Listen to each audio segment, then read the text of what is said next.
This is where you go to die.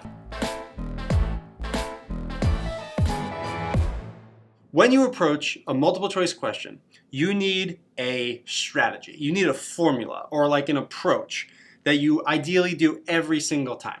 So let me walk you through the ideal way to approach a multiple choice question. So this is an abstract representation of a multiple choice question. Up here we have what we sometimes call the question stimulus. Fancy word of saying it's going to be a lot of information, right? A little background or a setup.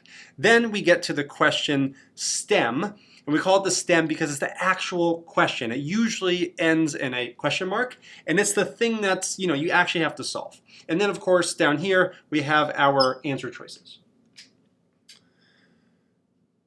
How you want to approach a multiple choice question is by spending a lot of your time up here in this section.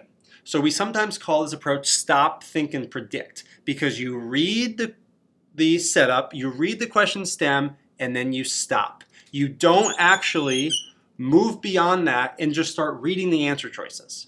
You want to predict a right answer or have a sort of prediction in mind before you start reading the answer choices. Why? These answer choices are very tricky. The test maker wants you to get tripped up in all of this tricky language right here. This is where you go to die. You should be spending most of your time up here. So for example, if a question takes me, 1 minute, ideally, I'm actually spending like 45 seconds of my time up here and really doing deep thinking about what I just read and predicting a right answer before I start reading the answer choices. Now, this approach takes a lot of practice. It's a skill, it's a muscle that you have to build.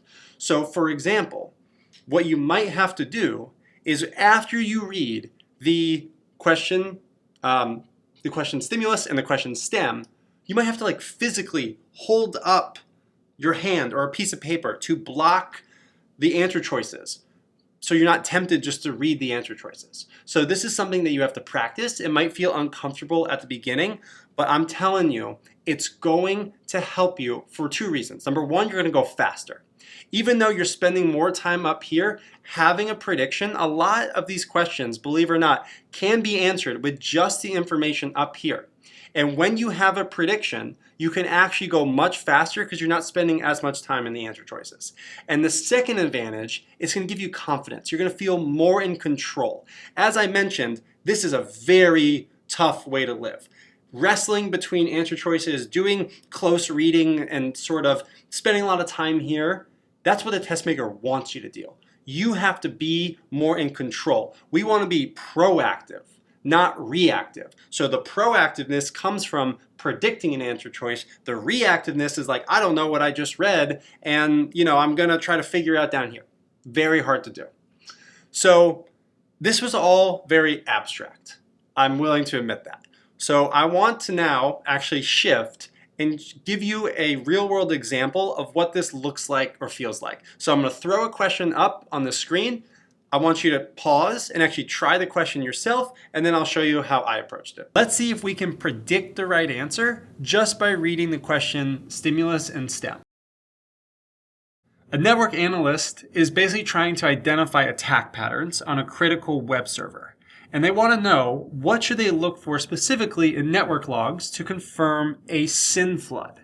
All right, so what do we know about a SYN flood? This is all thinking that I'm doing up top, up front, before I read any of the answer choices.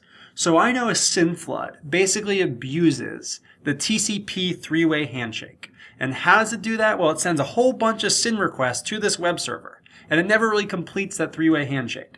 So if I'm actually looking at network logs, what's an indicator of a SYN flood? Well, a whole bunch of SYN requests. So my formal prediction before I read the answer choices is something like, you're going to see a whole bunch of SYN requests, something like that. So now let's take a look at the answer choices. And let's go hunt for the right answer. There it is right there sitting for us. C, a significant increase in SYN request packets. Exactly, because the web server is going to get that. It's going to respond with the SYN ACK. That ACK is never going to come, and then it's going to knock it offline. Sometimes It's that easy. It's that fucking easy. A lot of these questions, like a flashcard question, you can just fly through. I'm talking less than 30 seconds, 10 seconds even. And that's important because that's going to help you bank time for maybe some of the harder questions. Now, what happens if you have a really solid prediction, but it's not one of the answer choices? Well, let's take a look at another example and see what happens. I focused on this part of the stimulus when it said that access was based on roles within the organization. I said, great, I know the right answer, and that's going to be RBAC, or role-based access control. That's when, just what it sounds like, you give access to assets based on users' roles. But what's the problem? I looked through the answer choices and it wasn't here. In fact, the only one I see that's close is mandatory access control, which, as you know, is based off of labels, not roles. So at a minimum, I got rid of C, and then I didn't panic. I went back to the stimulus and I read it again. And I realized the part of the stimulus that they actually care about is when it says that users can access only the information and resources necessary to conduct business or do their jobs. In other words, when we give users access to just the things that they need to do their job and nothing more, basically just giving the bare minimum and nothing beyond that, what is that called? That's right, it's called least privilege. Notice what happened. Sometimes you have a prediction, it's not there, that's fine, don't panic. You can go back to the question stimulus and then make a new prediction. Now, what happens in worst case scenario where you read the question stimulus and the STEM and you're like, I have no idea. I cannot predict an answer choice. I don't even know what they're talking about.